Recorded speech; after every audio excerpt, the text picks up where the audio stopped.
Hola, esta semana empieza con una noticia muy dolorosa. Alfredo Díaz, ex gobernador de Nueva Esparta, es una nueva víctima mortal de la narcodictadura de Maduro y Cabello. Ha muerto dentro del helicoide, las mazmorras de esta banda narcoterrorista, cuyo desarrollo, cuyas torturas y presos políticos desaparecidos, mujeres y niñas violadas fueron descritas con gran virulencia por el informe de Naciones Unidas liderado por Michelle Bachelet. Una nueva víctima entonces de esta sangrienta dictadura que no le dio atención médica y lo dejó morir en estas mazmorras en las que hay miles de venezolanos y de extranjeros, entre ellos nuestro hermano Nahuel Gallo, un argentino que hace un año que está en el Rodeo, otra de las cárceles de la narcodictadura. Pero alumbra una luz de esperanza, porque el premio Nobel ha anunciado que Corina Machado llegará a Oslo para recibir el próximo miércoles 10 su tan preciado galardón. Un galardón que es por la paz y por la resistencia frente a las dictaduras, no importa de qué signo sean. Así que esta Bolívar con polleras del siglo XXI estará homenajeada por el Premio Nobel de la Paz y acompañada por líderes de todo el mundo, entre ellos el presidente argentino Javier Milei. En el campo de batalla, cada vez más las tropas norteamericanas cercan a este siniestro narcodictador que aún tiene espacio para burlarse y hacer llamadas tragicómicas presuntas con Donald Trump. El payaso usurpador está viendo venir su final. Quiso cambiar a esta Venezuela torturada por una Venezuela libre, pidiendo 200 millones de dólares y un exilio dorado.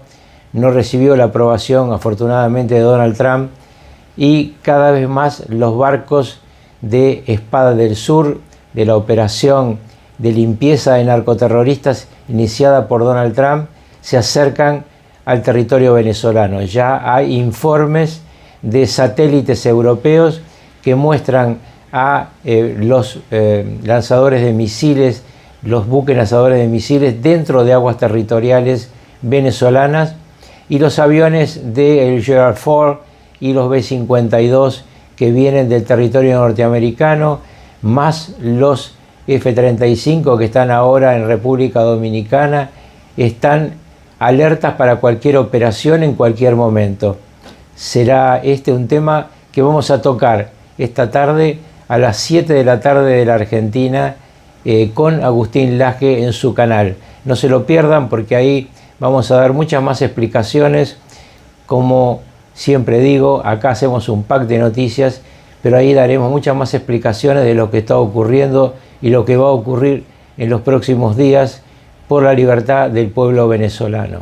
Un tema grave, muy importante, que sigue desarrollándose ya más lejos de nosotros, es el conflicto entre la potencia invasora, Rusia, y Ucrania. Una guerra que va a llevar en el próximo año, al comienzo del próximo año, en febrero, 4 años. 4 años de dolor para el pueblo ucraniano, de miserias, de dramas, ahora orlado por un escándalo de corrupción que salpica al presidente Zelensky y a su círculo íntimo, ha obligado a la renuncia de su mano derecha por negociados con el tema de las armas y otras inmundicias. Lo cierto es que eso no quita que ahí haya una potencia usurpadora que se ha metido en el territorio de su vecino, y hay un intento constante de Donald Trump para buscar un acuerdo de paz. Un acuerdo de paz que fijó primero él en 28 puntos, que luego fue renegociado en Ginebra por el secretario de Estado Marco Rubio con los representantes de Zelensky. El nuevo pliego está en manos en este momento de Moscú para ver si se encuentra más temprano que tarde una solución a esta dramática situación. Obviamente hay mucha preocupación en Europa por las consecuencias de cómo quede cerrado este conflicto con cuánto territorio se va a quedar realmente Putin. Obviamente el Donbass seguramente quedará en manos rusas, pero cuánto más avanzará Rusia en este acuerdo. ¿Será la central nuclear de Zaporizhia parte de este acuerdo o no? ¿Cómo se va a defender luego Ucrania cuando llegue la época de una paz que será siempre una paz armada?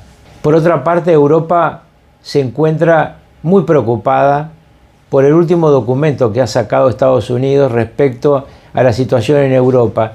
Ya no se trata a los países europeos desde Washington como aliados cualquiera sea la estructura política que gobierna en esos países. Trump, su secretario de guerra, su secretario del Tesoro y su secretario de Estado van empujando hacia otras miras, hacia plantear que una cosa es gobiernos socialdemócratas o gobiernos tibios y otras cosas son gobiernos de derecha, gobiernos que acompañen a las políticas de Estados Unidos. Así que el reclamo norteamericano no es solamente porque pongan más presupuesto, paguen más a la OTAN los países europeos, sino que obviamente prefieren un gobierno de derecha en Alemania, un gobierno de derecha en Francia y un gobierno de derecha en Gran Bretaña.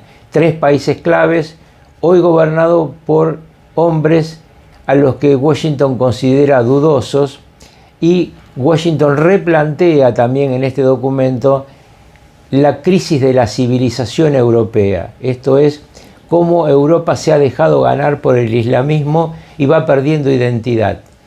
Un tema que hay que seguirlo porque este enfrentamiento político estratégico entre Estados Unidos y la Unión Europea es un tema grave, es un tema delicado. Volviendo a nuestro continente, estamos exactamente a una semana de la definición en Chile.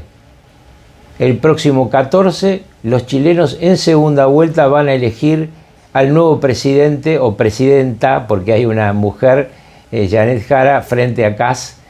Todo indica que Kast va a ganar por una diferencia de 20 puntos sobre su rival comunista, pero bueno, esto lo van a decidir el próximo domingo los chilenos. Y finalmente sigue abierta en una pelea voto a voto la presidencia de Honduras. Ahí fue derrotada brutalmente, con menos del 20% de los votos, el gobierno de Xiomara Castro con su representante, otra comunista como ella, pero los dos gobernantes de derecha y centro derecha siguen enfrentados y ambos se consideran ganadores, Nasra y Nasrallah. Veremos qué pasa, están en los últimos días del conteo, pero lo importante es que el continente empieza a cambiar ideológicamente y ya se discute entre derecha y centro derecha, como pasó en Bolivia. Ya no se discute más la posibilidad de seguir con el socialismo del siglo XXI. Recordemos, para terminar, que el año próximo se va a definir en Colombia y en Brasil quién va a suceder a Petro y a Lula. En el caso de Brasil, la novedad más significativa es que Bolsonaro ha elegido a su hijo como su heredero político, con una novedad que impactó en los mercados de Brasil, porque todos esperaban que fuera el gobernador de San Pablo el elegido, un hombre también de derecha, pero no tan duro como la familia Bolsonaro. Veremos también cómo evoluciona esto en el gigantesco vecino que tenemos en Brasil. Hasta la próxima. Es la marcha